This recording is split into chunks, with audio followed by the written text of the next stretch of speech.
On this edition of Native Report, we interview the state of Minnesota's Lieutenant Governor, Peggy Flanagan. We meet Joyce LaPorte, a maker of traditional Ojibwe faceless dolls. And we interview noted author Linda LeGarde Grover about her writing. We also learn what we can do to lead healthier lives and hear from our elders on this edition of Native Report. Production of Native Report is made possible by grants from the Blandin Foundation and the Duluth Superior Area Community Foundation.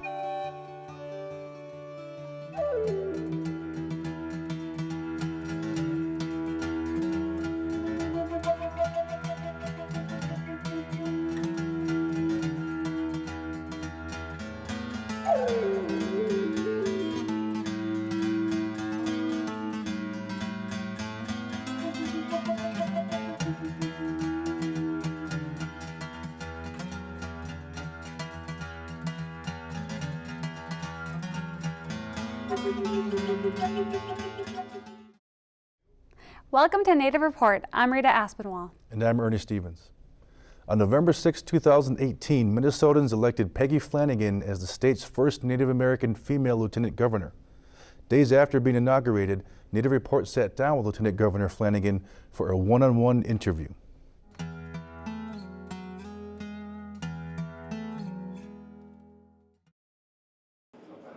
Just 72 hours into their first term, Minnesota Governor-elect Tim Walz and Lieutenant Governor-elect Peggy Flanagan held an inaugural celebration with hundreds of supporters at the University of Minnesota Duluth. Lieutenant Governor Flanagan is the highest-ranking Native female ever elected to executive office in the state. It has been a whirlwind week. It's been really fun. We had an incredible inauguration ceremony. It was really powerful, as I mentioned before, to have all the tribal leaders there, to have my mom and dad, my partner, and my kiddo on stage. We had Iron Boy, we had a drum. It was just important to me to make sure that family and community was a part of the ceremony and continues to be a part of this week. I think the fact that we had a Native woman who was on the DFL ticket and on the Republican ticket means that Native women in particular are just stepping up to lead. There were things on the campaign trail that Donna Bergstrom and I talked about that we thought were important, that regardless of who was elected, that we wanted to make sure that we move forward, like the Missing and Murdered Indigenous Women's Task Force, and that there were things where we could find common ground, and that was important to be able to talk about. We saw 2018 as a really historic year of Native women who were running for office. I believe there was 54 Native women who were running for state office all across the country. We saw the election of Deb Haaland and Sharice Davids, and although she was not successful, I think Paulette Jordan in Idaho made an incredible contribution to the way that people see Native women in leadership. A member of the White Earth Band of Ojibwe, Lieutenant Governor-elect Flanagan views the electoral victory as one with great opportunities. During our campaign, it was really important that we modeled the way that we want to govern. And so we visited all 11 reservations, spent considerable time in the urban Indian community as well. And during our listening tour, we had 23 stops over 5 days. We visited 4 reservation communities during that time too. So I think that it's really important that we honor the commitment that we made to have a government-to-government relationship, and the most important part of that, I think, is making sure that we're showing up.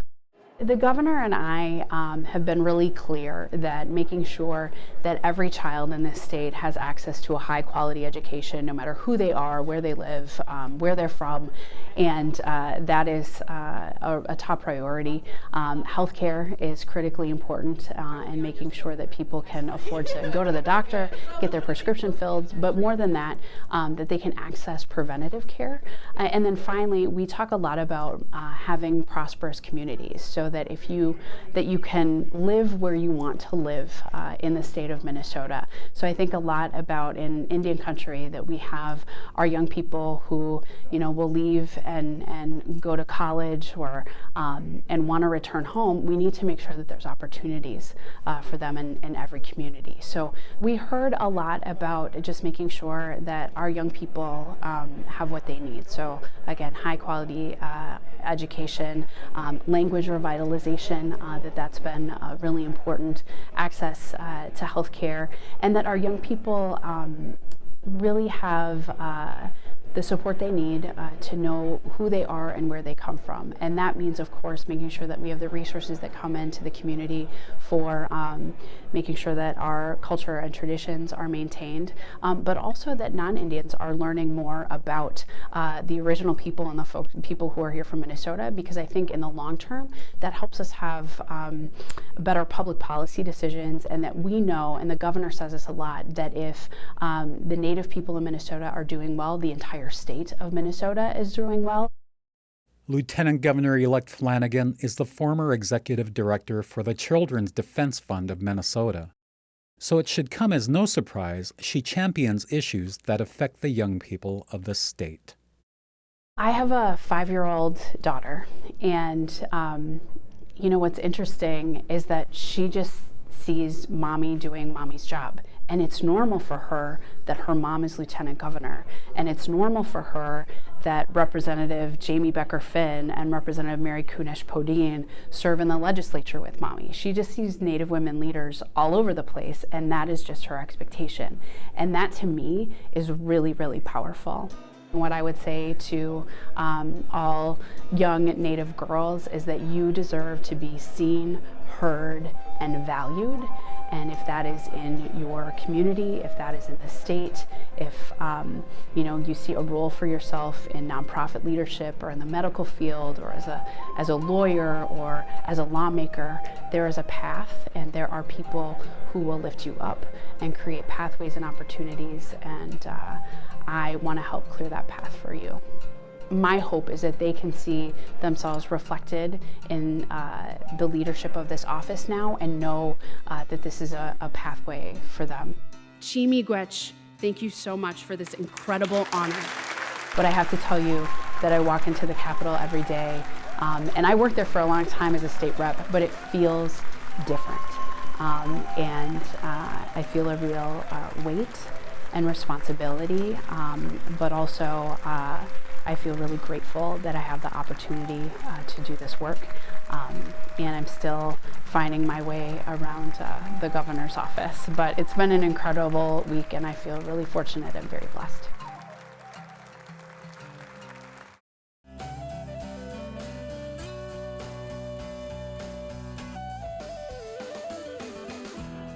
The retina is the screen on the back of your eye where images are projected.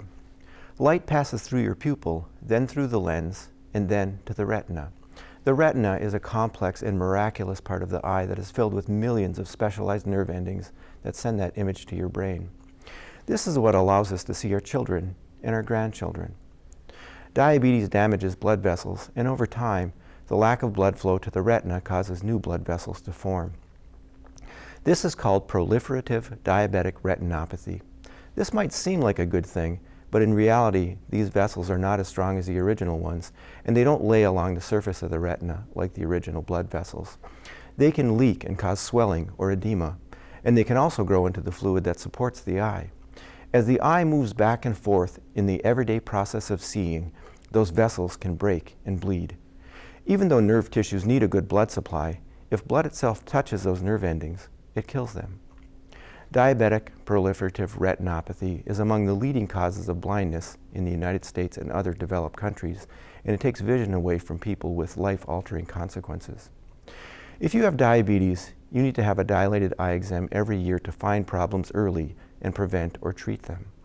There are several treatments available for diabetic retinopathy. Laser photocoagulation has been around since the 1960s and has been the mainstay of treating diabetic retinopathy. This treatment involves a laser directed through the pupil and targeting the periphery of the retina. Small burns are made in targeted spots around the bigger blood vessels to scar the surface of the retina and to burn off some of the newer, weaker vessels. Typically, 1,200 to 1,600 individual laser spots are targeted over 2 or 3 sessions. The macula is the area of sharpest vision, and that area is avoided. Another treatment that is newer is anti-VEGF. VEGF means vascular endothelial growth factor, and this is a protein that stimulates the formation of new blood vessels. Anti-VEGF can be injected into the eye, and this greatly decreases the formation of new blood vessels and prevents the progression of proliferative diabetic retinopathy and subsequent catastrophic retinal bleeding and edema. The best treatment for proliferative diabetic retinopathy is controlling your diabetes. Regular exercise is also very helpful. Non-traditional tobacco use? You knew this was going to come up. Smoking does lots of damage to the circulatory system, and quitting is something your healthcare provider can help you with. Your vision is important. You are important. Your families and your communities need you to be in good health to share your wisdom and to show our future generations a good path. Remember to call an elder. They've been waiting for your call. I'm Dr. Arnie Vainio, and this is Health Matters.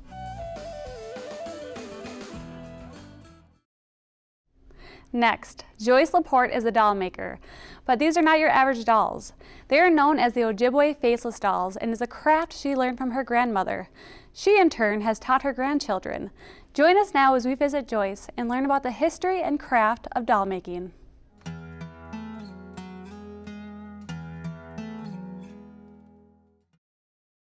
In the quiet of her living room, Joyce LaPorte sews together pieces of buckskin, then stuffs them to make a simple figurine. This is the Ojibwe Faceless doll. I visited Joyce to learn more about this traditional craft. I make the Ojibwe Faceless dolls. I've done the small, child-sized, the 6-inch warrior mom, and even a pregnant one. And then I do the 18-inch ones, but those are mostly go to museums. How long have you been making the faceless dolls? Since 1982, because I learned that I was going to have my first granddaughter. So the grandmas are the makers of the dolls to teach the young ones how to use the needle. I do it on buckskin, deer hide, and I do it on the split. Make the body out of the split hide, because I learned that if I did it from the regular hide, it has too much stretch in it, and then you don't get a uniform doll. It's kind of like distorted. And when I first started making them, I stuffed them with cattail, but now I have to use buffalo hair. Because I have health problems now and I can't get out into the swamps and gather the cattail. So I just had to figure out something that was just as soft as the cattail, and I chose the buffalo hair. And then I dress the doll and put horsehair on their heads, and then just decorate it with it, give them a little pouch or a bag or a drum if I'm doing the little men. If I work steady on it, I can sew the doll in 3 hours, and then by the time they're dressed and they have their hair and everything, it's probably closer to 8 that it takes me. The 18-inch ones will probably take me a week or more to make one of them. Joyce, can you tell me who taught you how to make the faceless dolls? I know you touched about it earlier. Yeah, my grandma. And my grandma was born on Madeline Island. She taught me and my cousin at the same time. And we asked her why it didn't have a face on it. And we lived up on top of the hill, and then there was a creek that ran around the around the hill. So she took us by the hand and walked us down there, and she knelt by the creek, and she said she looked into the creek, and we did too, because we were only 5. And we asked her why there was no faces, and she says, well, whose face should I take from the water spirits? And we had already known that legend, because she had told it to us, that That's the only place your face, your image is supposed to be, is in the water. You have some of your bigger dolls held at museums. Can you tell us more about that?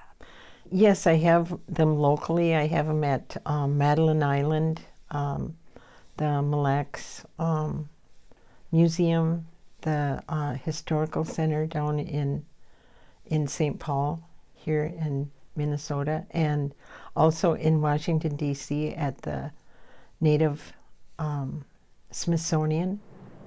When I first got there to Washington, it was such a square city. There were so many square buildings. But when I rounded the corner to go to the Native Smithsonian, it almost brought tears to my eyes because I seen it was the only rounded building that there was. You know, it seemed like in the whole city. And I just thought, the wind spirits are free. Because they seem trapped in all those square buildings. And it was a beautiful, beautiful building. I submitted two, a man and a lady, and they were dressed, you know, just the way I do with the split buckskin body, the traditional buckskin for the clothing. And I gave the lady a little pouch and the man a little drum to, you know, signify that they are Ojibwe people. When I work on a doll, it's very calming. It's to keep my grandmother alive in my life, because when I do make the dolls, I think about her. I think about her little fingers, because she was a tiny woman. And she was just always doing something, always telling us a story, always creating something. And it just keeps her alive in my mind. To me, it's my grandmother speaking to me through that doll.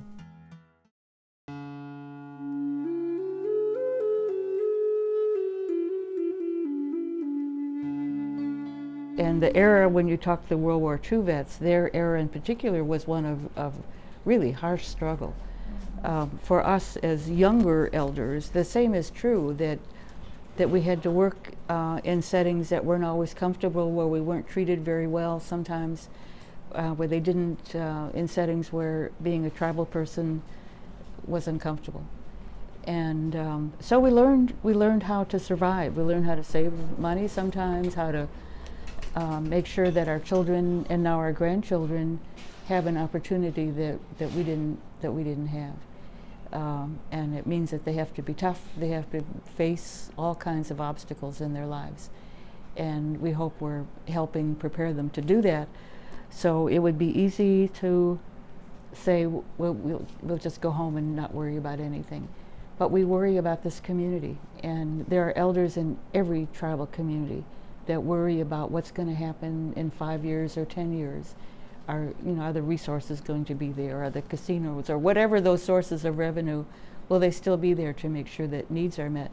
And are they investing back in the community? And I think that's really one of the basic values that we have, that our revenues are not big, they're small, but the investment goes back into the community. And that's a part of tribal values, of always reaching back and making sure that those who have less, who need more sometimes, that we're always, we've got their hand.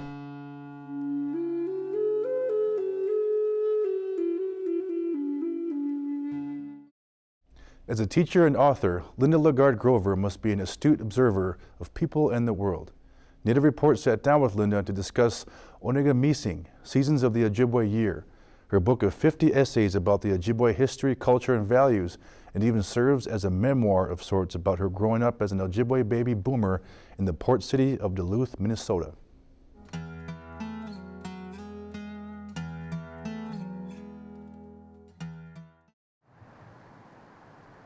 Living next to the largest freshwater lake in North America, and on the very lands the Ojibwe Nation calls home, Linda LeGarde Grover feels a connection to the past, and that connection is evident through her award-winning book of essays, Onega Mising, Seasons of the Ojibwe Year.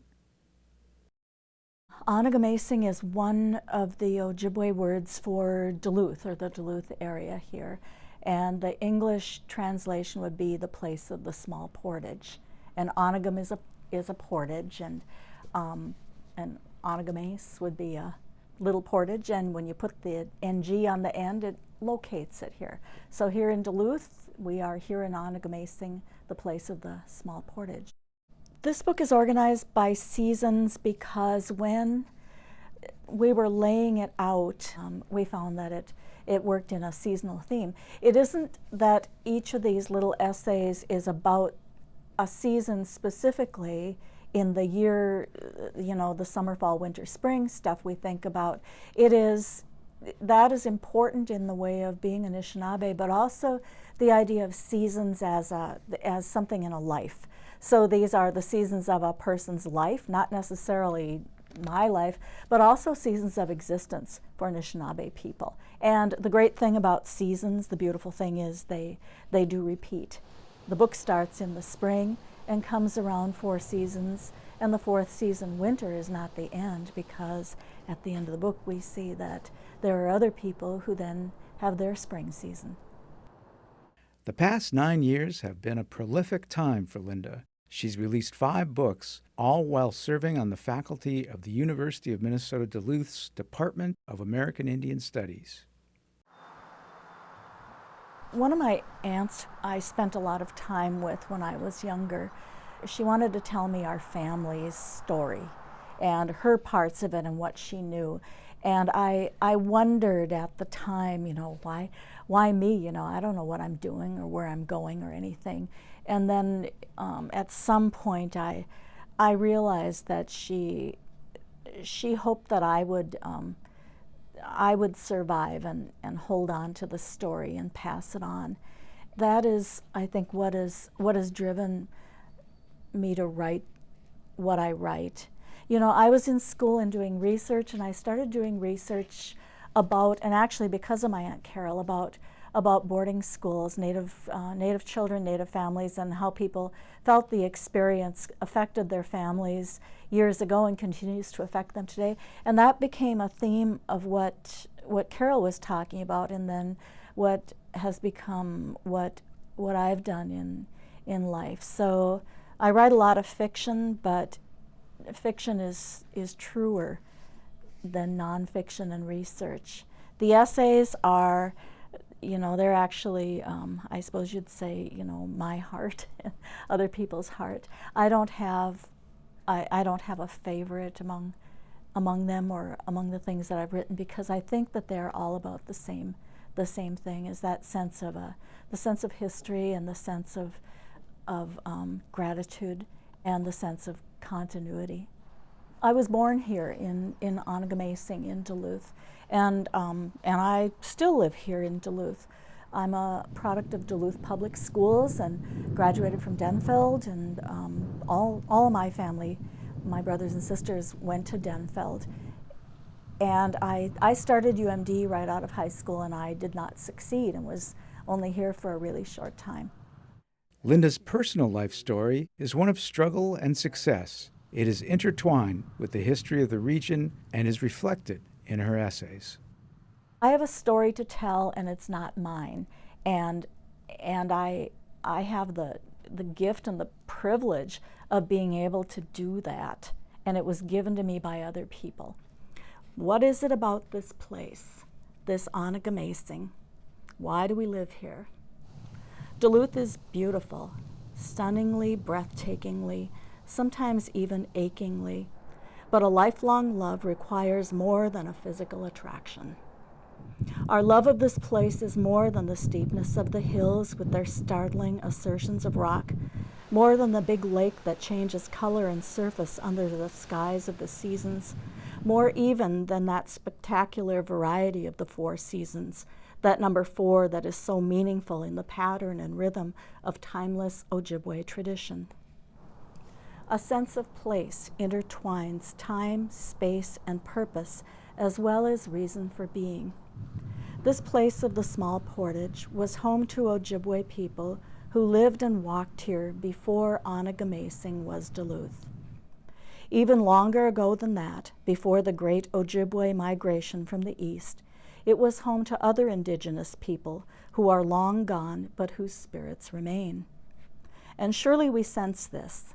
Surely we know that the essence of those spirits is a presence more real than the tangible in our lives every day in this beautiful place. To be Amindamuya Nokomis in Duluth is to remember that one day it will be the same for us. Where we walk, others will follow after we are no longer here. What we live today, we will leave to those who continue our Ojibwe ways here in Onagamesing, this place of the small portage. For more information about Native Report or the stories we've covered, look for us on the web at nativereport.org, on Facebook, and on Twitter. Thank you for spending this time with your friends and neighbors in Indian Country. I'm Ernie Stevens. And I'm Rita Aspinwall. Join us next time for another Native Report. Rita Aspinwall is an enrolled member of the Fond du Lac Band of Lake Superior, Chippewa, and is an ICWA social worker with Fond du Lac Social Services. Ernie Stevens is a member of the Oneida Nation of Wisconsin and is a film and television producer.